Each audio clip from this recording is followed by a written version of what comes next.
from class 10th at St. Ursula Girls High School and Junior College, Maharashtra. Today, our model is based on industrial wastewater supply. This orange one is the factory. The wastewater from the factory is brought into this tanker.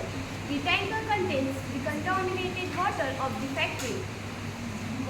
Wastewater treatment plant's the main part of the model is the treatment system made using cups. The first cup and the second cup shows the stone. The third cup shows the charcoal. The fourth cup shows the sand and the last cup shows the cotton.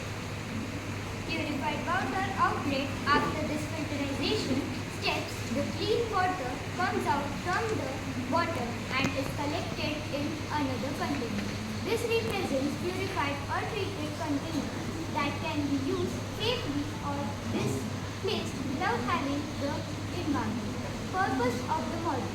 This model demonstrated how industrial wastewater can be treated and purified using the water physical filtration techniques before being diffused back into the nature.